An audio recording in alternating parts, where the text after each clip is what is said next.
Hello, everyone. I want to welcome you and hope you're having a great VMware event. My name is Shelly Calhoun Jones. I'm a technologist at Cohesity, and I'm joined here by Jed Wallace, who's also a technologist on our team. We're going to be talking a little bit about how you can learn more about some of the key concepts which make up data protection. So this is Data Protection 101. Jed, would you like to say any words before we get started? No, I'm good. All right. Yeah. Sweet. All right, so we're going to talk about some common challenges that organizations run into with data protection. We're going to talk a bit about what's happening on the threat landscape related to VMware. We're also going to talk a bit about some data protection strategies, and what I'm going to do is I'm going to provide you guys with a scenario, and we're going to go and solve some problems for our customer. And because of the length of this session, I do encourage you to stick around, and if you have any questions or feedback, stick around. We'd love to talk to you more about security. So let's go ahead and get started. Just to kind of focus on what's happening on the threat landscape related to VMware or ransomware. We have seen some activity related to various ransomware variants that are actually targeting VMware ESXi servers. And so what we did was we focused on a couple common strains that we've seen over the last 6 months or so. And from what we've seen, a lot of these variants are targeting known vulnerabilities in servers that are unpatched or running out-of-date versions of VMware ESXi software. With the BitLocker, it actually is targeting virtual machines running on ESXi. And with Akira, it's actually broadened its reach by using a Linux encryptor to target virtual machines. So these are just a few examples. Something that my colleague wanted me to mention was, another type of strain that's been hitting the threats landscape pretty significantly is the wiper malware. So instead of encrypting, it's just literally wiping out the data that you have on that particular host. So to mitigate, the best practice would be to make sure that you're patching all of your systems and software, make sure that you're addressing any known vulnerabilities, and also making sure that you're running your backup and recovery, or your backup on a regular basis. Jed, would you like to add anything to this slide? No, I don't have anything to add to this slide right now, no. I would also just say if you're using cloud accounts like AWS or Azure, make sure that you have versioning turned on and logging. And we're going to touch more on this later on in this presentation, but just to kind of set the stage here, we have a customer, and you might actually recognize this customer if you look at the description, if you've ever seen Buckaroo Banzai. But they are an aerospace company that specializes in propulsion systems and semiconductors. And so our job as their consultant is to go and solve some different problems for them, because they were actually recently experienced an infection related to ransomware. Now, from a VMware perspective, they're running vSphere 7 with NSXT running in between both data centers. They have data centers out of Austin and Denver, and they're doing a test migration into AWS so they can take advantage of VMware Cloud. So let's go ahead and jump into the material. We're going to talk about some different data protection strategies, starting with the fact that as security practitioners, we want to make sure we're using a defense in depth approach. This is actually from thorteaches.com for any of you that are really into security.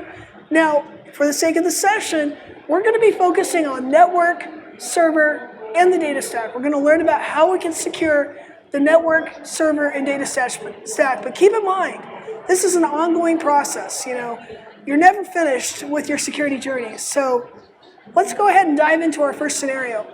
So our company, or our client's company, was infiltrated by ransomware. It got in by having a compromised file uploaded to a VM. And this caused a major disruption for our customer.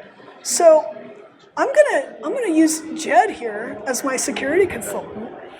And I want to ask you, Jed, how does network control, or network controls, filtering, and network segmentation help our customer? So when you talk about some of the fundamentals, right, is some of the most basic things you could do to protect your environment is to have, a firewall at the edge, filtering incoming and outgoing traffic, looking for threats, real time.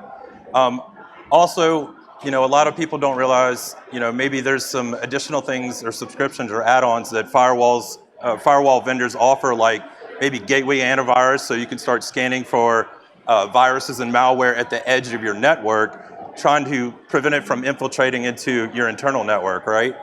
As well as you can do micro-segmentation. Of course, we can, we'll talk about that a lot throughout this presentation, to kind of segregate your traffic and kind of try to block some of the attacks from going east-west and infiltrating other production workloads. Yeah. So, yeah. That's a really good point about the segmentation, And a lot of companies don't even know the sheer breadth of their network. They may not know the full storage footprint of their network, especially if you're working for like a managed services provider. So it's important to make sure that we're documenting changes to our environment. And actually, this slide actually kind of covers this a little bit further on what Jen was mentioning with network segmentation. Making sure that we're placing systems in the same communication segment. For example, you may have a group of security appliances that you have on a management network, and you're using traffic mirroring to send that traffic information to your management network. Maybe data loss prevention or packet inspection. And then kind of like what Jen mentioned, making sure that we're reducing congestion and containing our communication problems by keeping it in one part of our network. Jen, is there anything that you'd like to add to this slide? Yeah, just reiterating, having certain types of traffic in their own VLAN or segment, whether you use an NSX, which I know in my environment and in past jobs, using an NSX was an easy way to, segregate the traffic, whether it's your iSCSI traffic or especially management traffic, right? You want to keep management separate from like production workloads, just so, if one system gets infected, we're not bleeding over into other ones, especially management, because you need that to be able to recover, right? Yeah. And also, I think it's important also to say, in the event, if you have an application with, a SQL database on the end, to have those in the same segment for performance like you were talking about. So, yeah. Yeah, no, it's very true. I remember when I used to work for AWS, the best practice we always told our students was, have your database in a more private part of your network, like a protected subnet or a private subnet, and maybe even consider having a load balancer in your public and keep your application and web workloads behind the firewall. So that's great. And just to kind of build upon this, we have another kind of slide here on how you can protect yourself against network attacks, starting with the stateful and the stateless firewalls that we were talking about, making sure that we are leveraging our protection technologies. Maybe we work with snort signatures, maybe we work with another security vendor. A lot of security vendors out there have their own IPS and IDS systems. Proxy, reverse proxy, this is a fun one. So a good example of a reverse proxy server would be like a cloud access security broker. So some companies will actually use a CASB like Netscope to scan all the incoming and outgoing traffic in between their users and applications. Endpoint security, this is kind of a weird animal because nobody wants to push another agent out to their VMs. But also you can think of endpoint security as like the VPN clients, leveraging things like multi-factor authentication, and also consider using application whitelisting if you really want to minimize the chance of malware being installed on your network. All right, let's go ahead and dive into another data protection scenario, starting with how we can secure the server. So our customer wants to know how we can use a zero trust security approach for securing our servers. Jet. Well, I think for me, the way I would attack this is, first I would start off with, I think, a term everybody's heard is least privilege, right? We only want to give access to employees, contractors, that allow them to do their duties, right? We don't want to give them extra, right? So I would start there, right? And then also I would make sure, some of the fundamentals are making sure all your endpoints are protected. They run in the latest antivirus, the signatures are up to date, very basic. Also, I'd make sure that, again, you're going to hear us talk about microsegmentation or segmenting traffic a lot throughout this presentation, but we keep hitting on that because it's very important, right? Because we don't want that bleed over if you actually do get attacked. And so, again, you want to make sure your endpoints are, running the latest antivirus and signatures, but also I think some things that might fall by the wayside are, when we talk about contractors or other employees, well, they have mobile devices, which could be what? It could be laptops, it could be phones, right? You got to worry about PII data, on all these other devices. Like it could be real nightmares. So I think sometimes we fail to talk about like a mobile device management solution, right? Where you can lock down these devices with profiles, you can encrypt them and all that other stuff to keep your data protected and private, and the ability to wipe them if something's lost. So those are, and also making sure everyone's logins are protected with multi-factor authentication. There's various vendors out there that you can use, and using role-based access controls for all your systems, especially your external systems, internet-facing, like AWS console, Azure portal, those kind of things. So yeah. Definitely. Yeah, it's funny that you mentioned the AWS accounts. I know for a lot of companies, they may actually set up a role for like a contractor that's trying to connect into a group of accounts. They may limit their access so that they only can interact with their resources via the AWS CLI. So a lot of cloud providers have that type of functionality in there, so you don't have to create a permanent user in a system. There'll be some use cases where you provide temporary access. There'll be some use cases where you'll provide permanent access. So there's a lot of ways that you can tackle it. Now, another great resource that just came out a couple months ago is the Zero Trust Maturity Model. Now, I'm sure most of us in the room have heard of Zero Trust. It's been around for a while. And so what CISA did was they created a framework that builds upon this concept. And basically the idea here is that we want to implement automation and orchestration into our security. We want to have full visibility into our data. Because especially if you're working with some of your resources on-prem and some of your resources in the cloud, you may have assets that are being created all of the time. You may have data that you don't really know about or know how it's being used. And so this not only helps you from a security perspective, it also helps you from a cost optimization perspective. And of course, we also want to make sure we're meeting our compliance and governance goals. It's never a fun conversation to have. But just to kind of walk you through each of these pillars. Identity, this may not represent an actual human. It might represent a role or a service account or even an AI chatbot. Devices, this may not be a physical device. This may be a temporary asset that you just spun up to create a new test environment to test something out. And then networks, this is a funny animal because we're not really managing hardware anymore, especially if you're working in the cloud. It's going to be more like software-defined networking, right? And so all of these different pillars, to applications and workloads to data, we need to factor this in when we're thinking about zero trust. So I definitely recommend you go out to CISA.gov, have a lot of really good information and some best practices on there about how to achieve zero trust. But we also have some other best practices, and I'm going to go ahead and turn this over to Jed, and he's going to talk a little bit more about how we can secure our servers. Yeah, so if we could just kind of use, securing a web server stack as an example here, what I've done in the past is, again, secure the servers with antivirus, the latest signatures, make sure you're doing OS patches. We would do microsegmentation, whether that's with VLANs on a switch, or in my case, we were in an NSX shop, so it was really easy with the software-defined network to just segment things on the fly. Again, your traffic, iSCSI, your production workload traffic, all that other good stuff. And also, another thing is, so if you have a web server, likely you're going to have a database server as well. I found a really good way to do this is if you're going to do SQL database, try to have a replicated read-only copy, whether you want to call it a DMZ or whatever, and put it out there where the web front end, as well as have a load balancer in front of that, and then in front of that, I found as opposed to having an on-premise web application firewall, I found that using a cloud-based application firewall.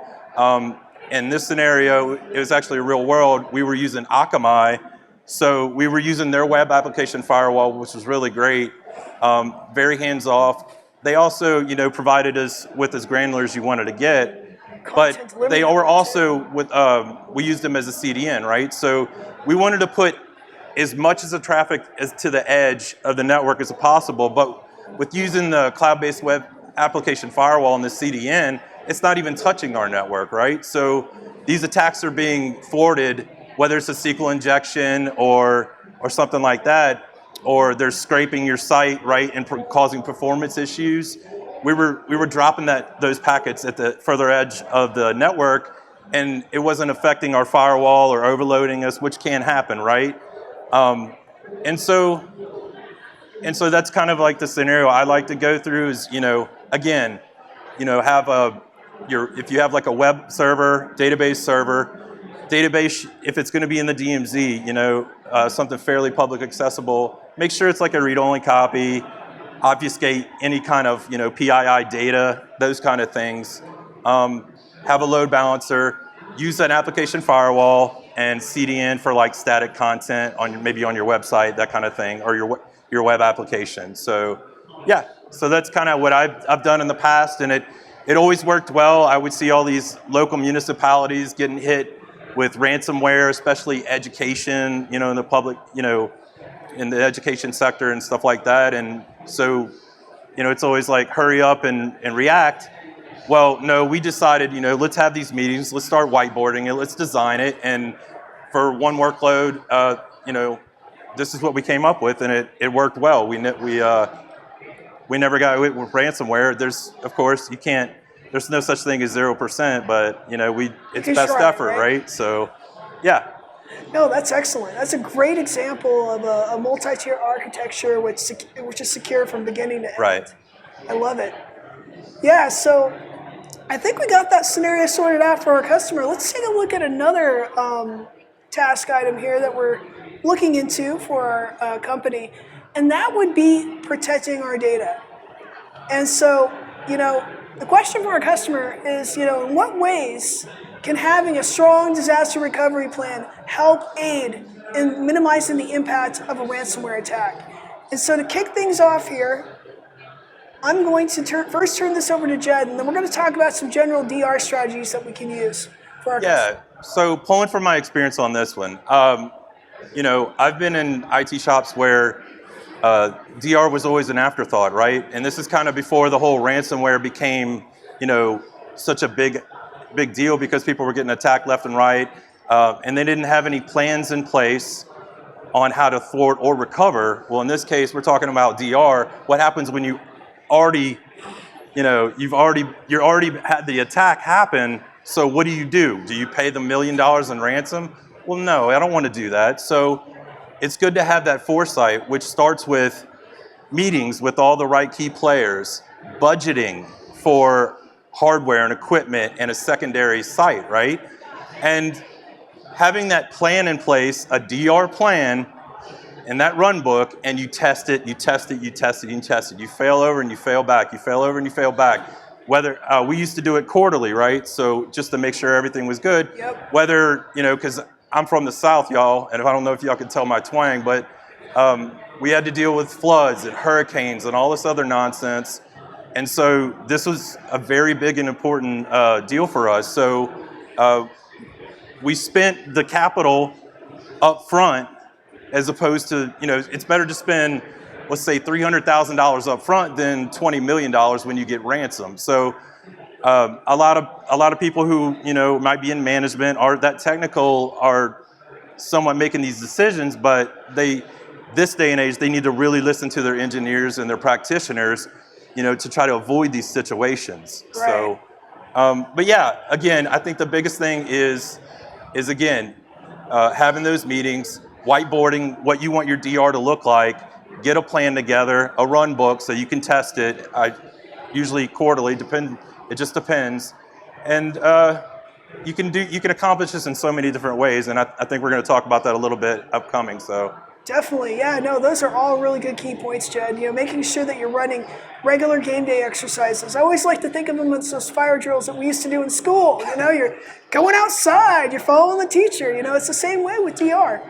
And so, it kind of leads to the question, well, how should we plan this out? And so the first question we always want to think about is what our SLAs are. making sure that we're meeting that recovery time and recovery point objectives. So in this example, we have a business that can recover from losing at most 12 hours of data. But they can only be offline for the upwards of an hour. So the question we want to ask ourselves is, how often does our data need to be backed up? And how long can your workload remain unavailable? And to begin that conversation, we need to start thinking about how we can, what type of strategy that we want to take. And so, the first foundation is going to be making sure that we can run a backup and restore. We need to make sure that we can back up and recover our individual workloads. Now, there's a couple other options out there. There's cold site, there's warm site, there's hot site. I'm actually going to turn this over to Jed because Jed's had some experience in this area with your background. I think one thing here is with every business, I think the number one topic that comes up is budget. Yep. Right? Not everyone has an unlimited IT budget, and so you have to find that strategy that works for you. It's unfortunate you have to be constrained by money, but there are people out there with healthier budgets, and we welcome them to have the greatest DR solution and you can think of. But there are different scenarios to save you money and budget, and we'll cover those I think in the next slide. So yeah, and just to kind of break down what these different options mean. So like some customers, they may not have the ability to have a full site online and running that they can roll over to on standby. So, like a cold site, this is going to literally be a mere copy of your environment with your resources kind of offline, and you'll periodically spin it up and update your environment and then shut everything back down. So cold site actually does help save money, but it does take a little bit longer to come back online. Warm site, you might have some resources that are running, like a test environment, but you're not going to have all of your workloads in there. And so that's what's called a warm site. Now, a hot site is basically a secondary segment of your environment. You actually have production workloads running in it. And so just to kind of use an example from my background at Amazon, it could be that you have two regions that your workloads are running in, and you might have a Route 53 policy set up so that if one region were to go offline, it starts failing over traffic to this other region. So it's really, really cool. And sometimes you'll hear this called an active environment. I guess it's active environment or hot site. So just some different options to think about. But like Judd mentioned, there is a cost difference from running like a cold site versus a hot site. So it's something that you want to have a conversation with your team about. Now, let's go ahead and take a look here at some other ways that we could secure the data layer. Jed, did you want to take this one? Sure. I mean, some of the things you can do is role-based access controls, using least privilege for your users, encrypting the data at rest, using TLS and a key management server. Make sure you're rotating those keys, especially if you're using like AWS and VPN when possible. So, and also the hope is you have at least some security personnel and they're doing logging and they have some kind of SIM to do forensics and analysis and stuff like that. So. Yeah, I would also drop on this slide that maybe even think about using a secrets manager. So if you're doing secure application development, or if you have encryption keys or other secret variables that you want to kind of keep in a dedicated repository, there's a lot of vendors out there that offer secrets management.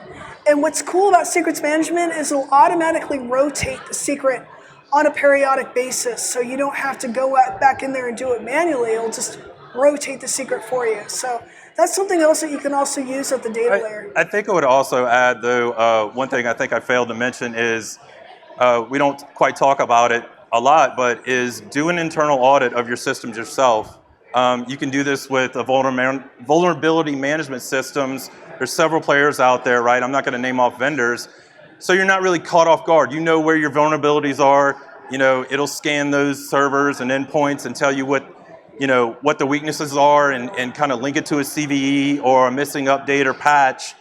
And you can kind of secure yourself, maybe buy a third-party audit, to just kind of, do an integrity or a gut check of your system as opposed to someone coming in and doing it, because they Just have doing to, one-time right? check So because they have I to. think it's better to kind of get that, get that vulnerability management system in place, know where your vulnerabilities are, patch everything you can, and then go have an audit and see where your weaknesses are, and then fill those voids as well. So yeah. Definitely. No, that's a really good point there, Jed. Security is an ongoing process. It's cyclical. All right, so we are at the end of our presentation. I just want to quickly summarize what we covered. The first thing, consider doing a health check of your environment. And this is not like a one-time process, kind of like Jed mentioned, it's ongoing. We want to make sure that the health of our environment is secure and that we're running with our with security best practices. Also consider taking advantage of network controls, network access control solutions, filtering, network segmentation to help minimize the impact of a ransomware infection. Consider using a vulnerability management system, like Jed mentioned. And also implement a robust disaster recovery plan. Now, this may not be something that you can achieve overnight, but at least make sure that you have the ability to do a backup and restore. And then finally, leverage granular access controls. A lot of popular cloud providers out there offer IAM solutions. There's also solutions for on-prem, encryption, SIM for logging activity within your environment. And that wraps up our presentation. Thank you so much, guys.